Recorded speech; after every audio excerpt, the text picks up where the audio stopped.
Let me bring in now the former Foreign Minister of Australia, Australia's longest-serving Foreign Minister, Alexander Downer, joining us live from Adelaide. Thanks for joining us, Alexander. The first thing I want to get from you is your sense of these dramatic actions by Donald Trump. We've seen nothing like it before. In inauguration, and within hours, he's on a stage signing off on executive orders, some of them very substantial, like withdrawing from Paris. What sort of an effect do you think this will have around the world, in Australia, Britain, Western Europe, and other liberal Western democracies? I think it will reflect very badly on existing democratic governments, which make decisions very slowly and often very cynically, just on the basis of opinion polls, whereas Donald Trump has shown, whether you agree with his decisions or whether you don't, he's shown himself to be a decisive leader who, having won the election and concluded the inauguration, is dramatically getting on with the job. So, I mean, I think people will be very impressed with it. I think that's a really important point, because Donald Trump talks about small government. A lot of us on the right of politics support smaller government, and he's set up a new agency to try and shrink government. But what he's demonstrated in the last couple of days is the power of government. When you have clear ideas and clear policies, you can actually do it.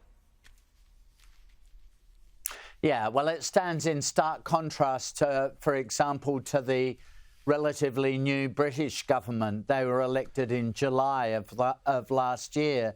And since they were elected, they've just stumbled along, making decisions which cost people money, which will slow economic growth, which contribute to inflation.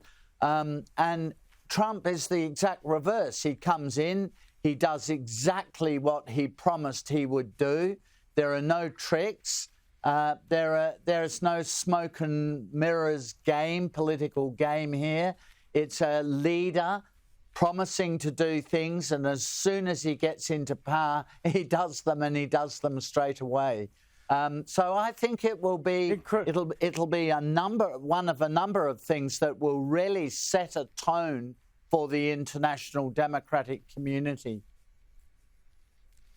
Yeah, that's another strong point you make there, the fact that he's doing what he promised to do. I was watching some of the leftist media in America today, CNN and the like, and even though they were railing against some of these decisions, they had to accept that this is exactly what he promised to do. Now, he promised to do them. He got a massive electoral mandate. Now he's doing them. And at the moment, he's got a 56% approval rating, so people are loving it. Now, of course, he'll hit roadblocks and problems in the future, but at the moment, it's just a breath of fresh air to see promises implemented. Yeah, I mean, I think the public will really appreciate this. I mean, a lot of people will, for example, be regretful that the United States has pulled out of the Paris Climate Agreement or whatever it is. But, I mean, Donald Trump promised to do that. He did it before, of course, when he was in power. I mean, the big difference between his first election and this election is that this time he is absolutely prepared for it. He's got a team around him of loyalists. He knows who he wants in his team, and he absolutely knows what he wants to do and what he's promised to do. Now, back to Australia and the anti-Semitism crisis. Pleasing to see some more arrests made, but still a lot of frustration. And on top of that list when it comes to being critical and frustrated with Anthony Albanese and his government and what they haven't done over the last 15 months. Here's Peter Dutton. The fact that the Prime Minister has allowed this issue to fester, and why? For political advantage. That's the most shameful part here. The Prime Minister has allowed this issue to continue to fester, and it has escalated to the point where we see a childcare centre and a synagogue, a place of worship, firebombed, and the Prime Minister has essentially absented himself from this process. It's completely unacceptable. This is just a terrible issue, frightening for Australia, divisive for our community. Alexander, what does Anthony Albanese need to do?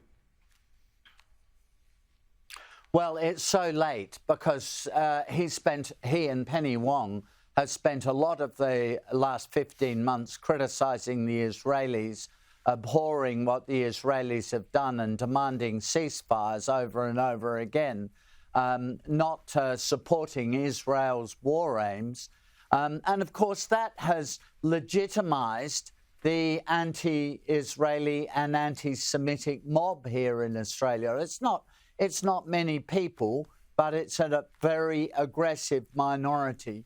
And the Labor Party have done that for party political reasons. They're worried about losing particularly Muslim activist votes in marginal Labor seats to the Greens. They're worried about losing seats to the Greens. And so that's why they've played the game they've played on the Middle East. But in the end, what it has done is played into the hands of extremists who hate the Jews. Yeah, what a shocking situation. Absolutely shocking. Thanks for joining us, Alexander. Great to catch up with you again. Alexander Downer there, former Foreign Minister, live from Adelaide.